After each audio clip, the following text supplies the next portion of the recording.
We're telling stories over here with Vic Henley. He's entertained audiences on the most popular TV shows and networks in America and from stages around the world. He is known for his well-crafted humor, making improv look easy.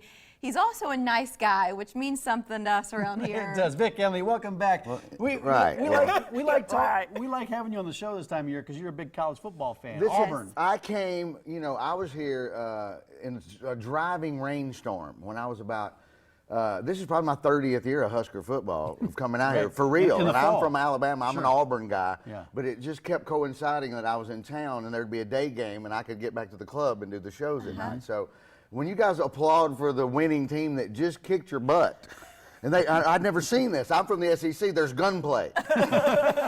There's weird stuff. It's the family reunion where somebody might stab somebody. Sometimes it's not. And so to come out here and see this, and lose or win for them to go da da da, and I'm walking, I'm like, well, who are these people? What's going on? They're so nice. Right, and I think, and at the same time, I'm like, I think Tom Osborne is Jesus. I really think he's Jesus. I'm sure if he could touch somebody, he could heal them. I think he has healing powers. But I think it's interesting because you had two brothers that played football at Auburn, right? Both my brothers played at Auburn, and my oldest brother was he in '72. This is how old I am, but he was the leading rusher and leading scorer and player of the year. He was the last white man to lead the SEC in rushing. That's a true fact. He was the last white man, and that's not anything. No, that's I don't care. Good for you, Trump supporters. Anybody, I don't care. It's a true. It's a trivia. He loves telling everybody that. It's just trivia. What did your other brother? What did he play? No, he played running back as well. Did you have any talent? I had nothing. No. I was the reader in the family.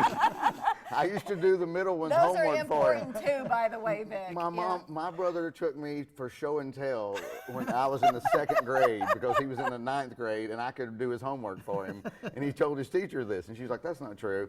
And he got special permission to bring me out of class, and everybody bought a book that day. And I stood in front of the class, and he would pull the book over, open any page. I'd read a paragraph, they'd fold it up and go to the next stack. I was show and tell for him. Were you a child prodigy? No, it was just Alabama, so you look a lot smarter than you really are.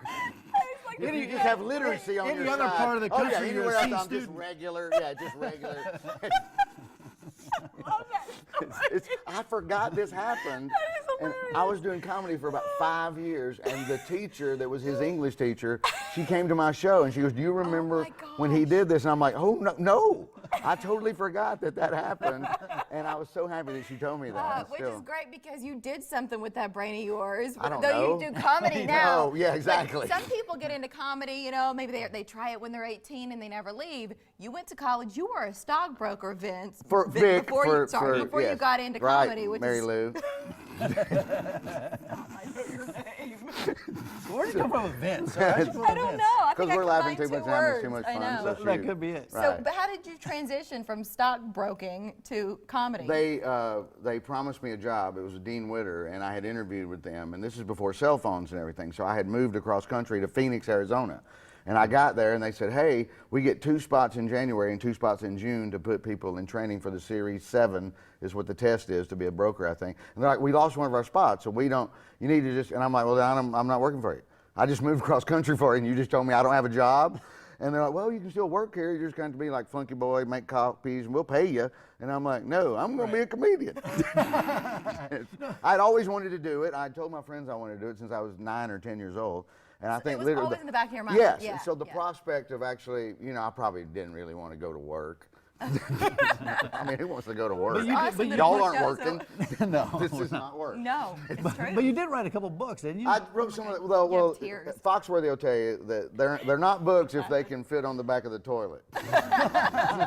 Books have chapters and a table of contents. How big are these books? No, they're perfectly suited for the back of the toilet. But I wrote some of the redneck stuff with Jeff, and you might the second redneck book, and a friend of mine, Hick's Chick, and games rednecks play, and some of that stuff. But I love it. Yeah, I don't really know if those are books. It's been awesome. Like, your career has really been awesome. I'm Forrest Gump. I'll say it's really, if you just pan the camera this way, I'm standing over here on the side. What a gift, though, that it worked out the way it did. I you agree. Had these opportunities. Yeah, totally. Like, we've got to look back on it and be... No, fine. Yes, I could walk over here and die and be fine. Vic, we love that. Just not today. There was barbecue. I got here today, there was barbecue at 8 o'clock in the morning. You're welcome. That's why I never liked the Make America Great Again. That's a horrible slogan.